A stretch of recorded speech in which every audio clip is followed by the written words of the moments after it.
The Stars and the Avs, Game 6 tonight. You have the opportunity to close out the series, advance to the second round, or the opportunity for us to be sad tomorrow and have your Saturday night plans change. Yeah, your Saturday night plans definitely will change if that's the Game case. 7. Because, Game 7 would be the most significant thing on your day. Like, that would be everything that you need to sit around and be ready for. This is one of those, Kevin, where this could be a turning point for the Stars' whole run to the Cup. Because early in the series, the first game, you were just like, this team, they fell apart. They ended their season miserably. They are not good anymore. This is the worst. And then they come back and you're like, okay, and then they lose again. And so you're kind of going through this emotional ride here, but again, if they can do this without Robertson and Miro, which it appears like they're probably going to play this one without Miro again. Yep. If they can do that, again, other teams in the West are looking at that going, when they get those guys back, how do we beat them? I know some people think, and I think Dawson said this the other day, look, if Miro was to come back, it does kind of throw things off for a little bit. I'm not quite certain that that's the case with a Miro. They all understand how he plays and what they're doing, and I think they're not going to let him back on the ice until he is ready, especially since they feel like they have control of this battle right now, this series. Now, Corey, we once had a newspaper editor that said you can learn everything about a game from just looking at the box score. Mm-hmm. That was a real thing they really said. And I think that person also said that some say the Stars only need to win one more game.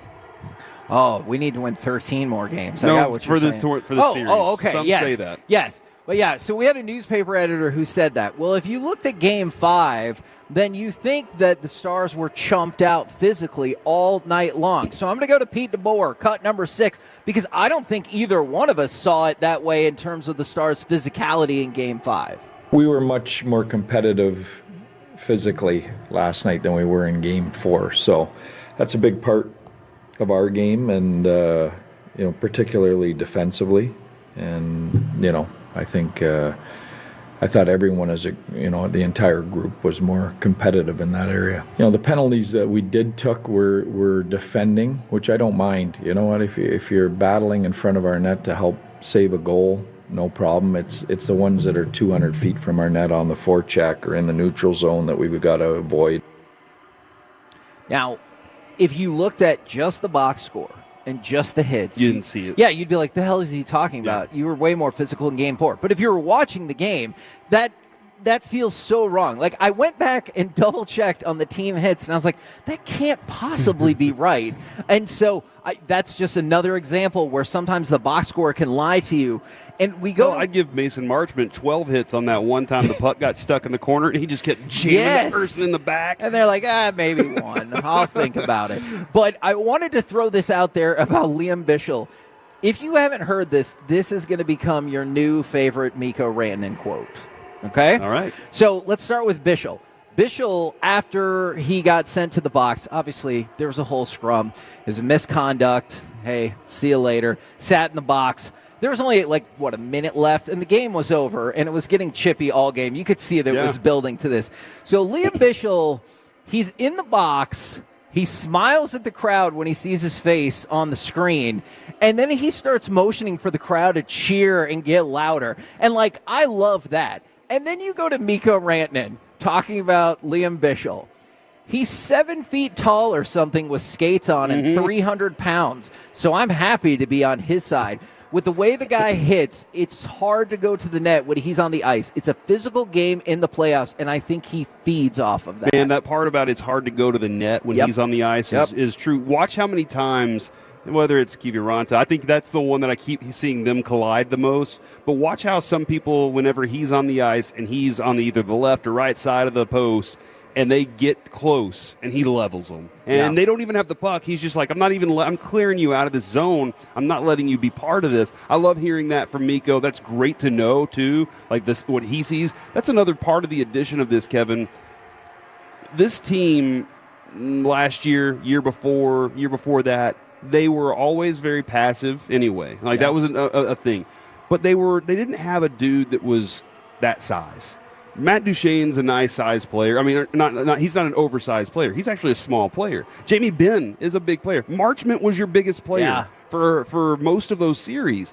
And when you have now Rantanen and you have a Bishell and a Marchment on the ice, your size now is wearing opponents down by the third period. And you're really starting to get teams to a point where you just keep banging throughout the night, and by the end of the evening, they're just like, man, we didn't even realize we were exhausted by all the hits we were taking. And like I said, those numbers didn't show.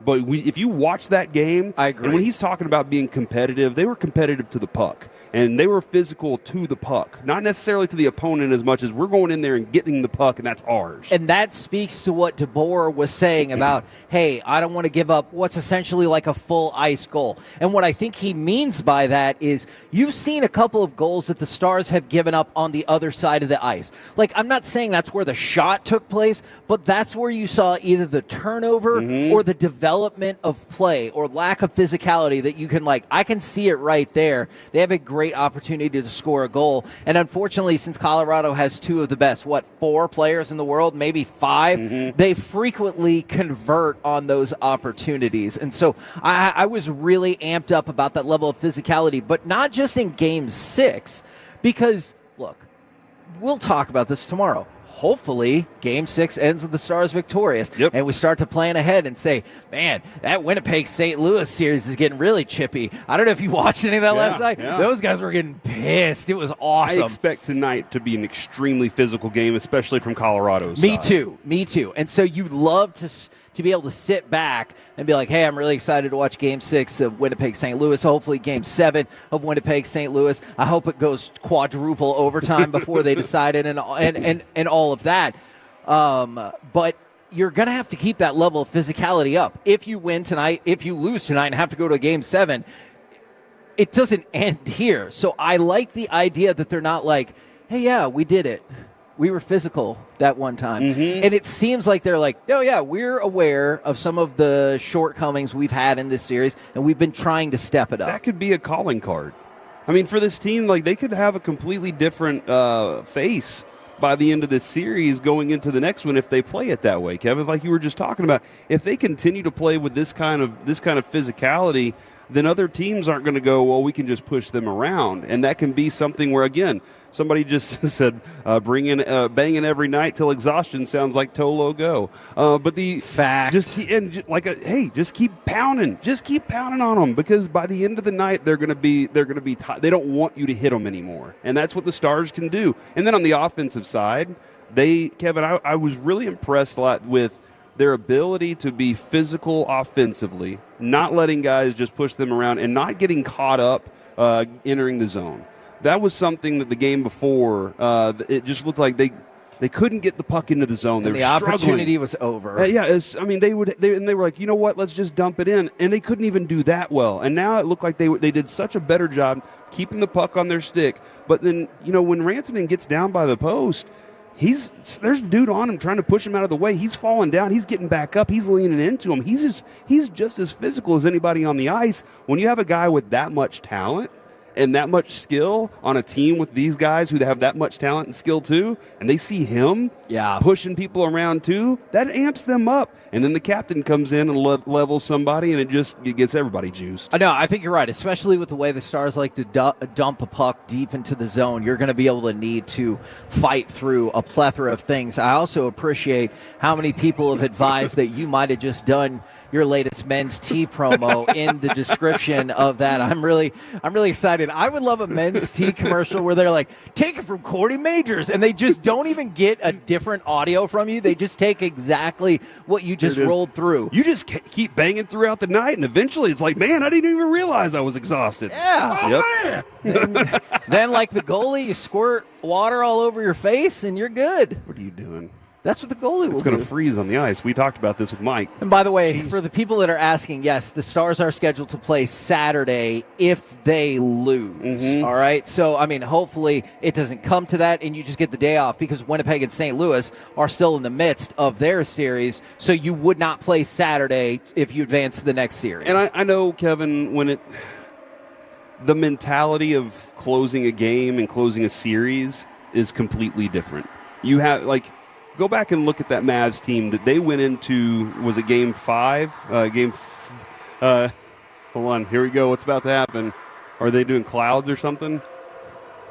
Oh, they're doing tornadoes. Nice. Yeah, I don't know if that translates in the background, if you can see us, but yeah, they're... the idea, the concept of wearing the black tie and everything, that was symbolic to those Mavericks team, right? And they were like, we're burying this. This is a funeral. We're putting them down now.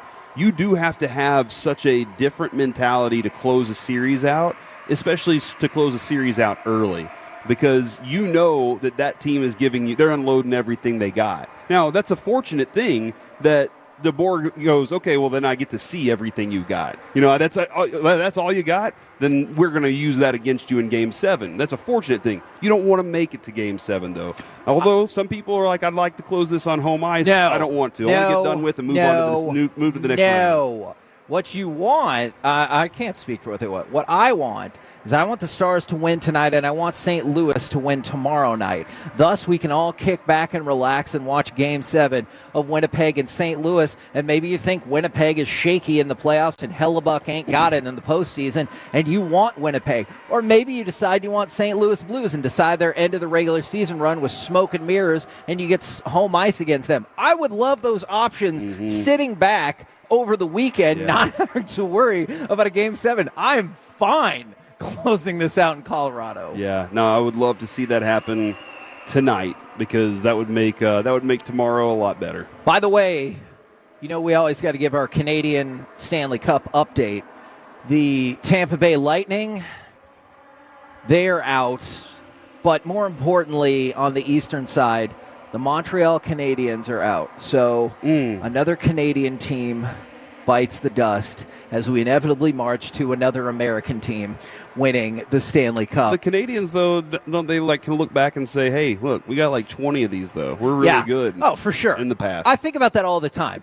And you know what? It's not really that much of a stretch. As a Cowboys fan, I frequently have to lean on the past to try to stay in any argument about contemporary play. Because the Canadians can be like, hey, when there used to only be 6 teams in the league, we won 15 Stanley Cups. Now we got 20. That's great. What's happened in the last 30 years? Does that sound like another franchise you know and love? Yeah, me too. From the 214, I love you guys talking hockey. We love talking hockey, too, especially when our team's on fire like this. And from the 325, I know it's not Shout-Out Friday, but shout-out to the KNC Masterpiece and the Fan for getting me into hockey and the Stars. I haven't been this excited about it until this last year. Thank y'all. Go Stars.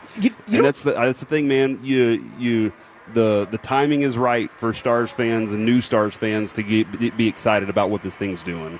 That's a good point. Somebody brought up, though, they did win the 4 Nations, but that's not the Stanley Cup, because the Stanley Cup is an American trophy. It's an American trophy at this point. By the way, have you seen the wild discrepancy between the conferences? In the East, every series, except for one, I'm pretty sure wrapped up 4-1. Yes. And then in the West, every single one is at 3-2. Yeah. And it feels like a decent bet you get at least 2 Game 7s out of that. Let's go.